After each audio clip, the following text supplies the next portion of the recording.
Bonjour à toutes et à tous, j'espère que vous allez bien. Si je ne fais pas de vidéo maintenant, je n'en ferai jamais. Alors oui, ça c'est une de mes intros préférées, effectivement. Bon, à la base c'était un choix, je voulais vraiment vous laisser tranquille cette semaine, vous laisser vous reposer un petit peu. Parce qu'il y a eu quand même pas mal de semaines où j'ai posté 4 vidéos, 3 vidéos, mais parfois 5, c'est-à-dire tous les jours. Et ça c'est insupportable pour ceux qui regardent toutes mes vidéos et qui n'ont pas le temps de le faire. Ah tiens, je me rends compte que la semaine passée, c'était non seulement vendredi 13, mais en plus c'était le 11 septembre.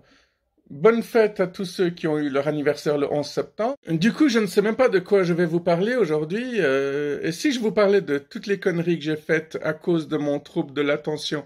C'est pas mal ça, hein. Grâce ou à cause, hein, c'est égal. D'ailleurs, je trouve que les gens se trompent assez souvent quand ils doivent utiliser grâce ou à cause, hein. C'est à cause de toi si j'ai réussi ma vie.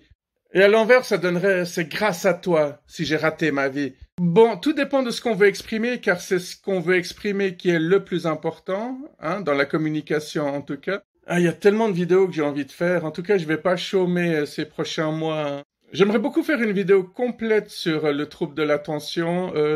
Dans mon cas, c'est sans hyperactivité. En fait, il y a tout qui se mélange dans ma tête, hein. D'un côté, j'ai envie de vous parler des neuroleptiques que j'ai dû prendre pendant un moment, mais je ne sais pas si je dois en parler dans une vidéo anti-système ou dans une vidéo du trouble de l'attention.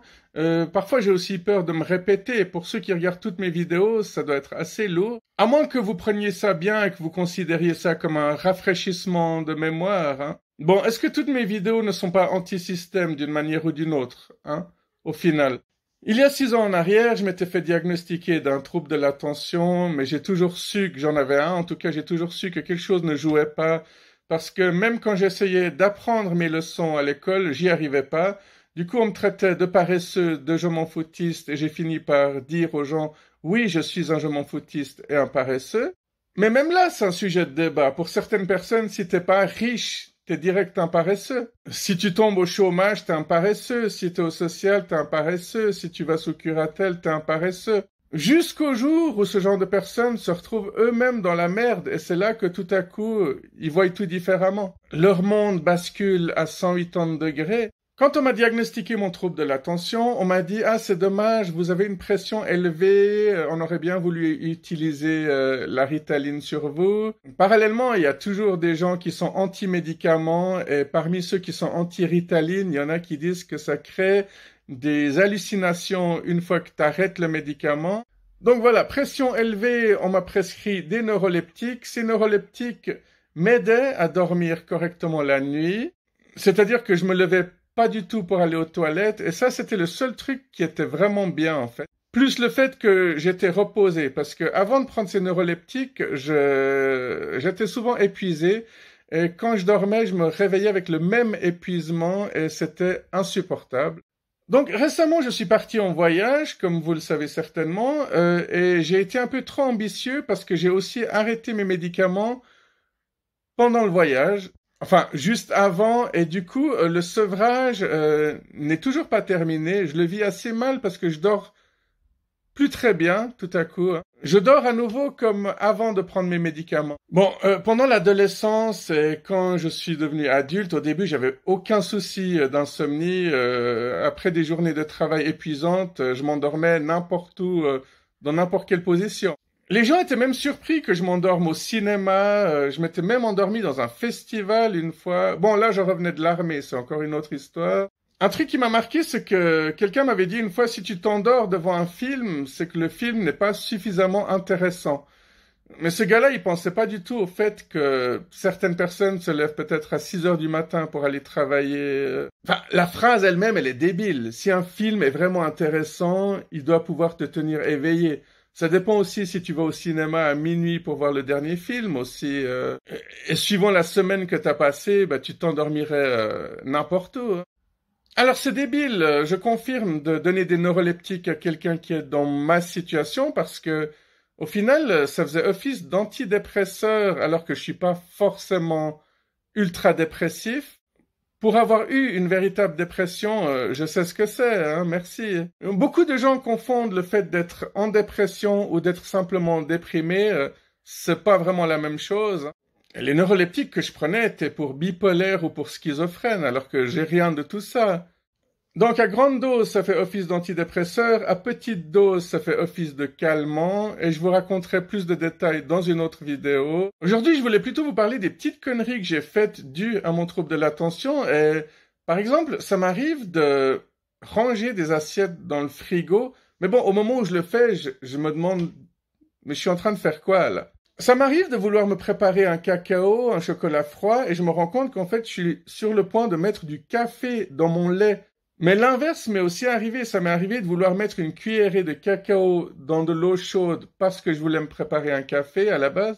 Alors, je vous avais déjà dit une fois que j'ai fait chauffer de l'eau pour me faire des pâtes et qu'au moment où j'ai ouvert mes armoires, j'ai découvert que j'avais plus de pâtes en fait. Du coup, j'ai mis du riz, hein. Alors, le riz, ça se cuit pas comme les pâtes, mais bon, j'ai quand même réussi à faire un truc qui était mangeable, hein. D'ailleurs, c'était même pas mal du tout, hein. Alors, ça m'est arrivé de sortir de mon immeuble, de rentrer tard et de me rendre compte que j'avais oublié la clé de l'entrée en bas. Ça m'est arrivé d'aller jusqu'à ma voiture, me rendre compte que j'avais oublié mes clés de voiture. Ça, c'est un classique aussi. Généralement, quand je vais quelque part avec des lunettes de soleil, mais qu'il n'y a pas de soleil au moment de partir, j'oublie mes lunettes de soleil. Pareil avec le parapluie. S'il pleut quand je pars, mais qu'il pleut pas quand je reviens, j'oublie mon parapluie. Les gants, si je les prends avec moi dans le bus, par exemple, et qu'il fait super froid, mais que... Enfin bref, vous avez compris, quoi. Le problème avec les gens qui ont un trouble de l'attention, c'est que les gens qui n'ont pas un trouble de l'attention ont l'impression de nous comprendre, mais du coup, ils pensent qu'on est simplement très étourdi et puis qu'on devrait se concentrer un peu plus. Ils se rendent pas compte qu'en fait, c'est tout le temps comme ça. J'entends régulièrement, ouais, mais Bibo, moi aussi, ça m'arrive d'oublier mes clés de voiture, moi aussi, ça m'arrive d'oublier mes lunettes, mais ce qu'ils se rendent pas compte, ces gens, c'est que chez nous, c'est tout le temps. C'est très rare que j'aille chez quelqu'un et que je n'oublie rien. C'est pour ça que je mets 10 minutes avant de partir de chez mes amis, hein, parce que je fouille chaque recoin.